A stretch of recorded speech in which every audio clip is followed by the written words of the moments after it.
Omid Scobie has taken the extraordinary step of swearing on his family's life that the naming of the so-called racist royals isn't a stunt to shift more copies of his book. The controversial author resolutely defended himself on Newsnight, claiming he didn't know how a Dutch translation of Endgame came to include the names of the family members alleged to have discussed the skin colour of the Duke and Duchess of Sussex's unborn baby. Can you, hand on heart, look me in the eye and say it wasn't a publicity stunt? On my life, on my family's life. You don't need to go that far. No, of course, but it's serious because I feel hurt by some of the things I've seen today that have suggested all sorts. You know, the conspiracy theories that this is a publicity stunt, that I'm in cahoots with my pal. Do you want to apologise to the royal family, to those names that are out there? It's not for me to apologise because I still want to know what's happened. Scobie also appeared to take a swipe at TalkTV's very own Piers Morgan, who earlier this week argued that the British public had a right to know the royals named were King Charles and Catherine, Princess of Wales. Meanwhile, according to Montecito insiders, neither Meghan nor anyone on her team leaked the names to Scobie, with sources insisting the Duchess did not want the names to go public. Well, the Prince and Princess of Wales put on a united front yesterday evening at the Royal Variety performance, despite being hit with questions about the controversial book. Royal Highness, have you got a point about Omid Scobie's book? Did you want to be a Morgan show last night, Your Royal Highnesses?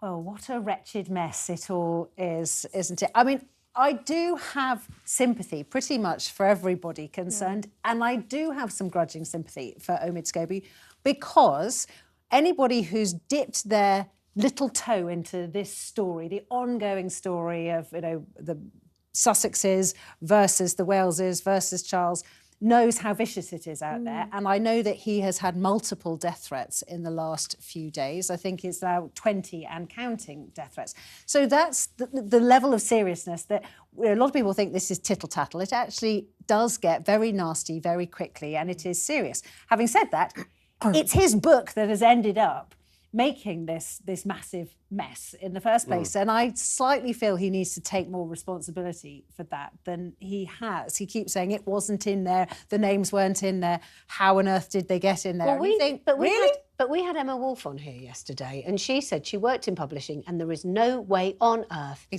that anything like that would have got to the stage of being anywhere near anybody at all about a book. And also, I'll tell you what I sort of feel. I feel terribly sorry for the translators, who is now kind of thrown under the bus, saying, yeah, it was a translation issue.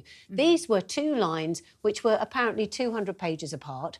And, you know, he's said before in the past, and I said it yesterday about the fact he said he didn't want to put the names in because of the laws of libel.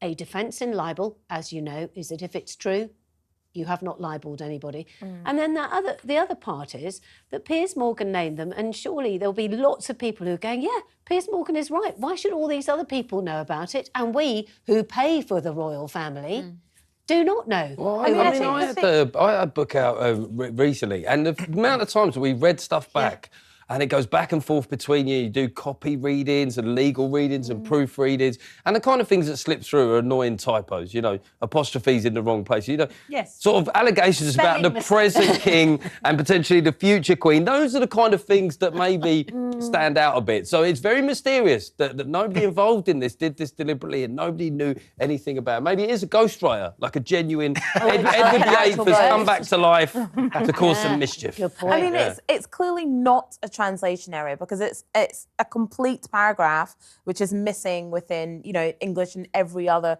copy that's out there. And I would genuinely like to think that Omid Scobie would not put this in the book because of the storm that has erupted around him, because of, you know, the death threats, because we always knew that this was going to be a bit spicy. And when we look at the past year, the conversations that have been had around the royal family, whether it is Spare whether it is Harry and Meghan. We know how divisive that can be. So this was always going to be a bit spicy when this came out. And I would like to think that he wouldn't do something like this to himself, because essentially he's doing it to himself, putting himself at risk from legal action and putting his family essentially in the firing line. You said 20 death threats and counting, and that's, you know, only going to increase over the next few days. And I think actually what is going to set the tone now is what Buckingham Palace or Kensington Palace decide to do from here on in. Like with the death threats thing, I'm not playing it down, but we live in a world of social media where people make death threats. I mean, like they're making a breakfast. It's part of the course. It's I'm not saying really, it's okay, it's but still no, really, listen. have you ever had death threats? Of course I have. Yeah, of course I have. It's awful. Of course I have. But there's a difference between 50 years ago when people would send a bomb or white powder in a mailbox to you, as opposed to someone saying on Twitter, "I wish you were dead. I'm going to get you." That's a completely different kettle of fish. So let's not overplay that. But I don't believe a word this guy says. He says that Camilla had a direct line to Piers Morgan. Piers Morgan said it's not true, so that's a lie. He's now saying... How do we know who's lying? Because Piers Morgan has said it's not true. So Piers Morgan is saying the truth. Piers Morgan is our colleague, and I believe him. Let me finish. I'm not picking sides, but I'm saying that throughout the whole argument... I've got more stuff to say about him, but he's lied. Sides. He said previously with his first book that him and Meghan had not spoken, that he hadn't been briefed. Came out in court that that was a lie. That's true. So we know that's true at least, right? Yeah. That he lied on that one. So you cannot take what he says when he's been a proven liar. In his book, it was pretty damning. I asked you the other day about his book, saying, is it balanced? You said it's not good for Harry and Meghan. Yeah. I've read a bit of it. I don't think it's bad on them at all. I think it's terrible for Wills. He says that William sat in a room with an editor and briefed the editor. Not one of William's aides, William himself. I've worked in newspapers 25 years. I've never in my life ever seen a royal and that's sit been with an editor. denied. Yeah, and that's been denied also. Yeah, and also there's a commentator who's writing in one of the papers today in the Standard who says also for a royal correspondent he's weirdly uninformed, so he makes a mistake of, for example, giving, I don't know about this, but anyway, giving someone a title plus both Christian name and surname, and it's just saying essentially that it's wrong. And okay, it's small fry, but that is something where if you're a royal correspondent, you should know better. And the other thing, it does sound quite snobby, that though, doesn't it? That's sort of, he can't even get his titles right. But actually, I think it's sloppy. Actually, Penny's made a really, really good point, because there are some really, really glaring errors in that book that whether you are okay as someone who works on that beat.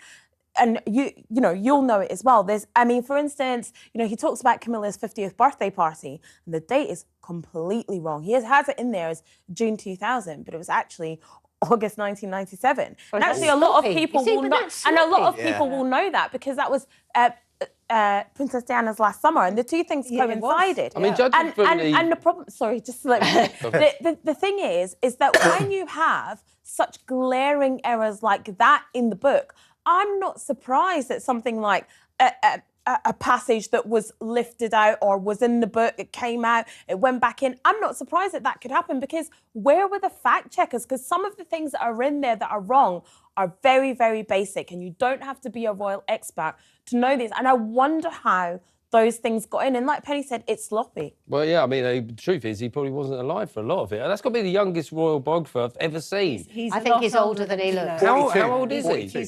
Well, 42. I mean, I suppose one of the questions is how much damage will it do? And a lot of it comes down to timing. If this had happened around the time of the Oprah interview, if they'd have said those names then, it was around the time of Black Lives Matter, there was a lot more, there's a very febrile discussion at that time, which obviously carried on to a degree, but it's not what it was in 2020. I think they'll probably be all right, actually. I think it is a case of, go back to the old Queen's mantra of never complain, never explain, and they'll move on to something else, sure enough. I think, just before we talk about what King Charles has been up to today, just picking up on a first point, I think the book does seem sloppy. And it seems to me the most likely explanation for this whole mess is probably that the Dutch translator was sent an early version. Two Dutch translators. Or were sent the wrong version. Because the fact that Omid Scobie is saying those names weren't meant to be in there, basically because the lawyers told me not to put them in. That's pretty much what he's saying. They were removed from a manuscript. So I suspect the legal department looked at the original, said, you're not going to put those names in there, we're not going to take that liability on.